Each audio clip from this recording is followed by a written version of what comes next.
నమస్కారం. నేను నా సమాజం కార్యక్రమానికి స్వాగతం. పదుగురికి సాయపడటంలోనే మనిషి జన్మకు సార్థకత చేకూరుతుంది. మనకున్న దాంట్లో కొంతమేరకైనా సాటివారి కోసం వెచ్చిస్తే మనిషి సంజీవి అన్న పదానికి అర్థం పరమార్థం. ఈ భావనను మనసా వాచా నమ్మిన కొంతమంది సొంత లాభం కొంత మానుకుని పొరుగువారి బాగు కోసం పాటుపడుతూ ఉంటారు. అలాంటి వారి సేవా విశేషాలతో రూపొందించిందే ఈ నేను నా సమాజం కార్యక్రమం. ఆయన అతిపెద్ద కుటుంబంలో కనిష్ఠుడిగా జన్మించారు.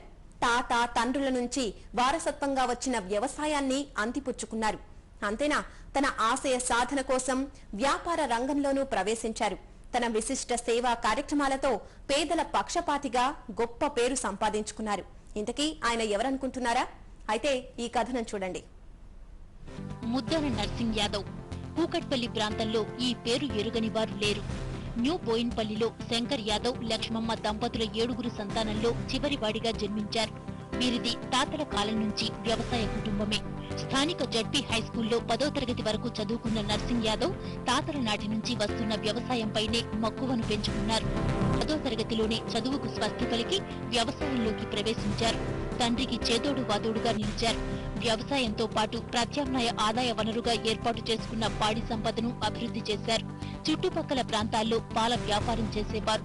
1989లో BHEL తెల్లాపూర్కు చెందిన భాగ్యలక్ష్మిని వివాహమాడారు. 2003లో తండ్రి చనిపోయాక మొత్తం కుటుంబ భారం ఆయనపైనే పడింది. ముద్దన నర్సింగ్ యాదవ్ కష్టాలను సమీపం నుంచి చూసిన వ్యక్తి కాబట్టి చిన్ననాటి నుంచే పేదలపై అవ్యాజమైన అనురాగాన్ని కనబరిచేవారు. తల్లిదండ్రుల 7గురు సంతానంలో చిన్నవాడే అయినా మనసు మాత్రం చాలా పెద్దది. చిన్ననాటి నుంచే పేదలపై విపరీతమైన ప్రేమ కనబరిచేవారు. పాల వ్యాపారం చేస్తున్నప్పుడే నిరుపేదలకు ఉచితంగా పాలు పోస్తూ వారికి అవసరమైన ధనసాయం కూడా చేస్తుండేవారు. తమ తనయుడి పెద్ద మనసును గుర్తించిన నర్సింగ్ యాదవ్ తల్లిదండ్రులు కూడా ఆయన పనులకు ఏనాడు అడ్డు చెప్పలేదు. దాంతో నర్సింగ్ లో సేవాభావం వయసుతో పాటే పెరుగుతూ వచ్చింది.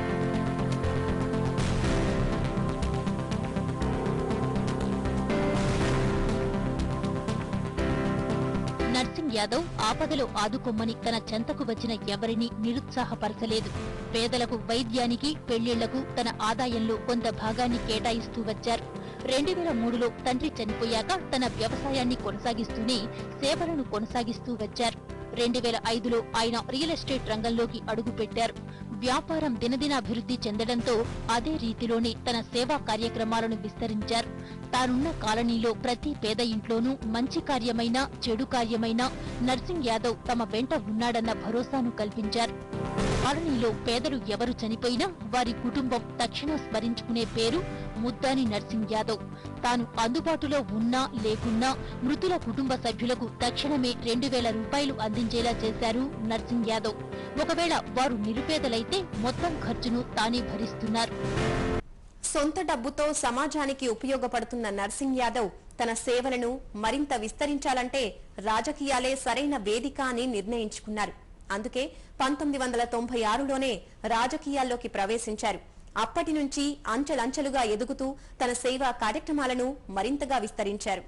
1996లో భారతీయ జనతా పార్టీలో సాధారణ కార్యకర్తగా రాజకీయ రంగ ప్రవేశం చేశారు నర్సింగ్ యాదవ్.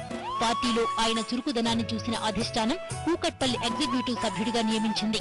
చిన్ననాటి నుంచి చిరంజీవిపై ఉన్న అభిమానంతో నర్సింగ్ యాదవ్ 2008లో చిరంజీవి స్థాపించిన ప్రజారాజ్యం పార్టీలో చేరారు. స్థానిక సంస్థల ఎన్నికల్లో PRP నుంచి కార్పొరేటర్ గా టికెట్ సంపాదించుకున్నారు.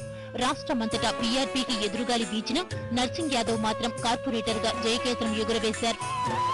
ముందు నుంచి సేవా తత్పరుడైన నర్సింగ్ యాదవ్ నిస్వార్థ సేవ ద్వారా తనను ఎన్నుకున్న ప్రజల రుణం తీర్చుకోవాలని నిర్ణయించుకున్నారు. అందుకే కాలనీ వాళ్లకి కావలసిన వసతులు కల్పించడం ప్రారంభించారు. స్లమ్ ఏరియాలో నీటి సమస్యను దృష్టిలో ఉంచుకుని సొంతంగా వాటర్ ట్యాంకర్లను ఏర్పాటు చేసి నీటి ఎద్దడిని తీర్చగలిగారు. పూర్తి స్థాయిలో నీటి సమస్య తొలగిపోయేలా 2 కోట్ల రూపాయలు వెచ్చించి రిజర్వ్ ట్యాంకర్ నిర్మింపచేశారు. వృద్ధులకు పింఛన్లు సక్రమంగా అందేలా చూశారు. ఒకవేళ ఎవరికైనా ప్రభుత్వం నుంచి సాయం రాకుంటే తానే సొంతంగా సాయం అందించేవారు. ఇలా దాదాపు 200 మందికి తానే పింఛన్లు అందించారు. తన డివిజన్లోని అన్ని ప్రాంతాలకు అండర్ గ్రౌండ్ డ్రైనేజ్, CC రోడ్లు వేయించారు. చిన్నపిల్లల పార్కును ఏర్పాటు చేయాలని ప్రయత్నిస్తున్నారు నర్సింగ్ యాదవ్. చిరంజీవి స్ఫూర్తితో క్రమం తప్పకుండా రక్తదాన శిబిరాలను నిర్వహించేవారు. న్యూ బోయిన్పల్లి డివిజన్లో ప్రభుత్వ భూములు, చెరువులు కబ్జాకు గురవుతున్నాయని స్థానికులు తన దృష్టికి తెస్తే తక్షణం స్పందించారు. కబ్జాలను అరికట్టి వాటిని సంరక్షించారు. నర్సింగ్ యాదవ్ కు తెలిసింది సాయం చేయడమే. తన వద్దకు సాయం కోసం వచ్చిన వారికి ప్రభుత్వం నుంచి కాకుండా సొంతంగా కూడా మేలు చేసే సుగుణం నర్సింగ్ యాదవ్ది. అవసరం అనుకుంటే సొంత భూముల్ని కూడా సాయం కోరిన వారికి ధారాదత్తం చేసే సుగుణం ఆయనది. న్యూ బోయిన్పల్లిలోని తన బిల్డింగ్ ను సీనియర్ సిటిజన్స్ కు ఉచితంగా ఇచ్చి వాళ్లకి అవసరమైన వస్తువులు కల్పించారు. తన సొంత భూమి నుంచి చర్చికి 100 గజాలు, గంగపుత్ర అసోసియేషన్ వారికి 80 గజాలు, తాపీ మేస్త్రీలకు 80 గజాలు, సెంట్రింగ్ వర్కర్స్ కి 80 గజాలు, నాయీ బ్రాహ్మణులకు 80 గజాల చొప్పున ఇచ్చి వారికి అసోసియేషన్ బిల్డింగ్స్ నిర్మించి ఇచ్చారు. న్యూ బోయిన్పల్లి డివిజన్ లో 5 దేవాలయాలను నిర్మించి మరికొన్ని దేవాలయాలకు ఆర్థికంగా సహాయపడ్డారు. తన వద్దకు సాయం కోసం వచ్చిన ప్రతి వారికి సాయపడ్డారు. సాయం చేయడమే ఆయనకు తెలిసిన ఏకైక ధర్మం. న్యూ బోయిన్పల్లి ఏరియాలో ఏ కార్యక్రమానికైనా నర్సింగ్ యాదవ్ ప్రారంభోత్సవం చేయాల్సిందే. ఆయన హస్తవాసితో చేపట్టిన పనులు నిర్విఘ్నంగా జరుగుతాయన్న సెంటిమెంట్ స్థానికుల్లో ఉంది. తనను ఎన్నుకున్న ప్రజల కష్ట నష్టాలను తీర్చేందుకు ఆయన వారానికోసారి వార్డులోనే జనసభ నిర్వహిస్తారు. అధికారులతో సమావేశమై స్థానిక సమస్యలపై చర్చిస్తారు. మరుసటి వారం అదే సమస్య పరిష్కారమైంది లేనిది సమీక్షించుకుంటూ ప్రతి పని నిర్విఘ్నంగా పూర్తయ్యేలా ప్రయత్నిస్తుంటారు. డివిజన్ లో ప్రభుత్వ సాయం కోసం చూసుకోకుండా 10 బోర్లకు మోటార్లను కూడా సొంత డబ్బుతో వేయించి నీటి సమస్యను పరిష్కరించారు నర్సింగ్ యాదవ్. తమ కోసం ఎంతో కష్టపడే నర్సింగ్ డివిజన్ స్థాయి నుంచి మరింత ఎదగాలని స్థానికులు కోరుకుంటున్నారు. నర్సింగ్ యాదవ్ ప్రతి సంవత్సరం 1000 మందికి దుప్పట్లు పంచే ఆనవాయితీని కొన్నేళ్లుగా కొనసాగిస్తూ వస్తున్నారు. తనను ఓ స్థాయికి తీసుకువచ్చిన సమాజానికి ఎంతో కొంత చేయూతను అందించడమే తన లక్ష్యమని, రాజకీయాల ద్వారా తన సేవా కార్యక్రమాలను మరింత ముమ్మరం చేస్తానని అంటున్న నర్సింగ్ యాదవ్ అంతరంగ ఆవిష్కారాన్ని ఇప్పుడు చూద్దాం. నేను గత కొన్ని 50 సంవత్సరాల కింద సజ్జన తాత వారు అంతా ఇక్కడ ఉండేవాళ్ళు. అలాగే మా ఇల్లు వచ్చి నూనెంపల్లి ఉండేది. ఈ పొలాలన్నీ కూడా ఇక్కడ మాకు నూనెంపల్లి ఉండేది. పుట్టి పెరిగినంత నూనెంపల్లి జిల్లా పరిషత్ స్కూల్లో చదువుకున్నాం. ఎడ్యుకేషన్ మొత్తం అక్కడనే ఉంది. ఆ తర్వాత ఇక్కడ 1899లో ఇక్కడ మేము ఇక్కడ ఇల్లు కట్టుకుని ఇక్కడ రావడం జరిగింది. గతంలో పాల వ్యాపారం చేసేటప్పుడు కూడా ఈ ప్రాంతం అంతా కూడా పేద ప్రజలు ఉన్న వాళ్ళందరూ కూడా మంచి చెడుకు అప్పటితో రాజకీయాలు లేనప్పటితో కూడా మా కుటుంబం అంతా కూడా మా నాన్న వాళ్ళు కానీ మా మమ్మీ వాళ్ళు కానీ ఎంతో ఆర్థిక సాయం చేసేవాళ్ళం. మన దగ్గర రూపాయి 10 పైసలు దానం చేసే పద్ధతుల్లో మేము అలా పెరుగుకుంటూ వచ్చాము. అలాగే వస్తూ 1986 అని కొన్ని రాజకీయాలు బీజేపీలో ఉండి కొన్ని సమస్యలు ప్రాబ్లమ్స్ ఉన్నా కానీ అందరికీ పేద ప్రజలకు చేసుకుంటూ పార్టీ ద్వారా కుకట్పల్లి 96లో ఎగ్జిక్యూటివ్ మెంబర్ ఉన్నాము. ఆ తర్వాత ఒక 3 సార్లు మున్సిపల్ వైస్ ప్రెసిడెంట్గా చేయడం జరిగింది, బీజేపీ వైస్ ప్రెసిడెంట్గా. ఆ తర్వాత 2000 సంవత్సరంలో మేము బీజేపీలో చైర్మన్ టికెట్ కూడా ఇవ్వడం జరిగింది. ఎందుకంటే బీసీ అయిన ఉంటుంది, బీసీ కాబట్టి మేము బీసీ అడగడం జరిగింది. మాకన్నా సీనియర్స్ ఉంది కాబట్టి ముసాపేట శ్రీగారికి వేయడం జరిగింది, చీరాల కృష్ణ నేను అందరం కూడా ఇవ్వడం జరిగింది. ఆ తర్వాత మేము కార్యక్రమాలు చేయడము, ప్రజలకు పేద ప్రజలకు చలికాలం దుప్పట్లు దాదాపు ఒక డిసెంబర్లో 10,000 దుప్పట్లు పంచుతుంటుంది. ఆ తర్వాత పింఛని అంటే గవర్నమెంట్ నుంచి వచ్చే పింఛన్ అర్హులైన వాళ్ళకి మనం వాళ్ళకి రాకపోతే మేము ఓన్గా పింఛన్ ఇచ్చిన తర్వాత వాళ్ళు గవర్నమెంట్ నుంచి పింఛన్ సరి చేయడము, పేద ప్రజలకు చనిపోయినా కానీ పెళ్లిళ్ళు కానీ ఇలా ఇంకా పేదల నుండి వాళ్ళు హార్ట్ అటాక్ వచ్చిన వాళ్ళకి ఇంకేదో హాస్పిటల్లో ఏదైనా కానీ వాళ్ళకు ఆర్థిక సహాయం అందించడము, సొంతంగా వాటర్ ట్యాంక్ పెట్టి కూడా ఇక్కడ స్లమ్లలో కానీ ముస్లింలలో కానీ కొన్ని వాళ్ళలో ఇవ్వడం జరిగింది. అట్లే అంచెలంచెలుగా వచ్చు. చిరంజీవి గారు పార్టీ పెట్టాక చిరంజీవి గారి ప్రాంతాన్ని పిఆర్లో పోవడం జరిగింది. పోయాక ఎలక్షన్ రావడం జరిగింది. అప్పుడు 75 సీట్లు కార్పొరేషన్లో టీఆర్పీ నుంచి 2000 ఏం చేశామంటే 2000 కన్నా ముందు ఇక్కడ ప్రాంతం మొత్తం మామూలు పరిస్థితిలో ఉన్నవాళ్ళు కాబట్టి మేము ఓన్గా అంటే మా నాయన ఏం కూడా ఉంటారు ఒక స్కూల్ పెడితే బాగుంటుందని చెప్పి ఆయన అనుకూలంగా మేము ఒక స్కూల్ పెట్టడం జరిగింది, భాగ్యనగర్ మోడల్ స్కూల్ అని చెప్పి. దానికి చైర్మన్ కరస్పాండెంట్గా ఒక 12 ఇయర్స్ నడపడం జరిగింది. నడిపించి యాక్టివ్ రాజకీయాలకు వచ్చి ఎలక్షన్లో కార్పొరేటర్గా గెలిచినాక ఆ స్కూల్ కట్టి దాన్ని సదాశివ కాన్సెప్ట్ అని తీసుకెళ్ళడం జరిగింది. ఎందుకంటే రాజకీయాలు ఫుల్ టైం చేసేట్లో ఎడ్యుకేషన్ మీద దృష్టి పెట్టలేము కాబట్టి అది పిల్లలు కాబట్టి వేరే వాళ్ళకు రెంట్కి ఇచ్చి నడిపించడం జరుగుతున్నది. అలాగే ఇక్కడ ఏరియాలో ఈ ప్రాంతంలో దాదాపుగా ఎన్నో ప్రభుత్వ స్థలాలన్నీ కూడా కబ్జా గురి కావడం మీద కూడా దాదాపుగా ఒక 10 కోట్ల పార్కులు అన్నీ కూడా ప్రతి ఏరియాలో పార్కులు కాపాడడం కానీ, సీనియర్ సిటిజన్లకు ఓన్ బిల్డింగ్ ఇచ్చి ఒక 3-4 ఇయర్స్ వాళ్ళకు కరెంటు బిల్లు కానీ, పేపర్ వేయడం కానీ మొత్తం వాళ్ళకి సీనియర్లకంతా కూడా మేము అండగా ఉండడం జరిగింది.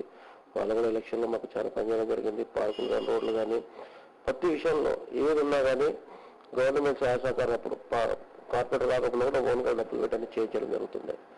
తర్వాత మేము కార్పొరేటర్గా రియల్ ఎస్టేట్లో ఉన్నప్పుడు కూడా ఎక్కడన్నా మొత్తం పేదవాళ్ళు ఏమాత్రం కూడా వాళ్ళకు ఆర్థిక సాయం లేకుంటే చనిపోయిన వాళ్ళు కూడా మొత్తం ఆర్థిక కూడా చేయడం జరుగుతుంది. అలాగే ఇప్పుడు కార్పొరేట్ అయినాక కూడా ఈ మేస్త్రి యూనియన్, సెంట్రింగ్ యూనియన్, తర్వాత ఈ చేపల సంఘము, తర్వాత ఒక చర్చుకు, తర్వాత లైన్ బొమ్మల వాళ్ళకు కూడా మేము స్థలాలు ఇవ్వడం జరిగింది. వాళ్ళకు అంటే ఆఫీసు ఇచ్చి వాళ్ళకు యూనియన్ ఆఫీసు ఇచ్చి వాళ్ళంతా ఏమంటే అక్కడ కన్స్ట్రక్షన్ నడుస్తుంది. ఇప్పుడు వాళ్ళంతా కూడా వాళ్ళు అక్కడ వచ్చి మంత్లీ ఒకసారి మీటింగ్ పెట్టుకోవడము, వాళ్ళ ప్రాబ్లమ్స్ కానీ ఏమంటే మన దగ్గర తీసుకొస్తే కొన్ని ప్రాబ్లమ్స్ సాల్వ్ కాదంటే మనం ఇన్వాల్వ్ చేయడము, పేదవాళ్ళకి ఎక్కడ ఇబ్బంది జరిగితే అక్కడ వెళ్ళడం చేయడము. మార్నింగ్ పూట మాత్రం ఇక్కడ ఇంటి దగ్గర కలుస్తారు. వీక్లీ ఒకసారి ఏరియాలో అధికారులతో సమావేశాలు పెట్టి ప్రజా సమస్యలు కూడా చూస్తూ ఉంటాము. వీలైతే ఇక్కడ కలుస్తాం, లేకపోతే ఫోన్ ద్వారా కలుస్తాం. వాళ్ళ ఫోన్ ద్వారా లేకపోతే ప్రజల్లోకి వెళ్ళి కూడా ఫోన్లో సాల్వ్ చేస్తుంటాం. దాదాపుగా ఈ 3 yearsలో మేము స్టాండింగ్ కమిటీ నెంబరు అంతకుముందు సంధి దాదాపుగా 17-18 కోట్ల వర్క్స్ తీసుకొచ్చడం జరిగింది. దాంట్లో కోఆప్షన్ ఫండ్ కూడా మొత్తం మేము టోటల్గా మా ఇక్కడనే వాడుకున్నాము. జమీల నుండి దాదాపు 1,50 లక్షలది. తర్వాత ఎమ్మెల్సీ ఇంకోసారి 20 లక్షలు తీసుకొచ్చాము. ఎంపీ సరస్వతి గారు ఉన్నారు. ఇవన్నీ కూడా మేము బాగా పనులు చేయడం జరుగుతుంది ప్రజలకు. దాదాపుగా ఫస్ట్ అండర్గ్రౌండ్ డ్రైనేజ్ మీద దృష్టి పెట్టడం జరిగింది. ఒక రిజర్వేర్ దాదాపుగా ఒక 6 సంవత్సరాల పెండింగ్ రిజర్వేర్ కూడా కంప్లీట్ చేయడం జరిగింది. దాదాపు 2 కోట్లతో రిజర్వేర్ కంప్లీట్ చేసినాము. ఫస్ట్ అండర్గ్రౌండ్ డ్రైనేజ్ అన్ని కూడా కంప్లీట్ చేసుకుంటూ వస్తున్నాం. మిగతా సీసీ రోడ్లు కూడా చేస్తున్నాం. దాదాపుగా ఈ 1 yearలో కూడా అన్ని అయిపోవచ్చు. ఇప్పుడు దాదాపుగా స్టేట్లో ఈ హైదరాబాద్ ఎలక్షన్లో దాదాపుగా మేము చేసిన సేవలు చిరంజీవి గారిని కూడా మాకు కొద్దిగా ప్రభావంతో కూడా మేము గెలగలిగాము. ఆయన అన్నగంటలతో కూడా ఆయనకున్న ఇది క్యాండిడేట్లో కొద్ది ఇదైనా కానీ మా ఓన్ ఇమేజ్ తర్వాత చిరంజీవి గారు కూడా మాకు తోడైందని బట్టి మేము కార్పొరేట్ వెళ్ళగలిగాము. దాదాపుగా మా చుట్టుపక్కల ప్రాంతాల్లో అన్నీ కూడా చాలా టెంపుల్స్ కూడా వాళ్ళు అడగడము చేయించడం అయిందని కూడా అలాగే ఒక చర్చికి ల్యాండ్ చేయడం జరిగింది. ఒక చర్చిలో ఒక ఫ్లోర్ కూడా కట్టేయడం జరిగింది.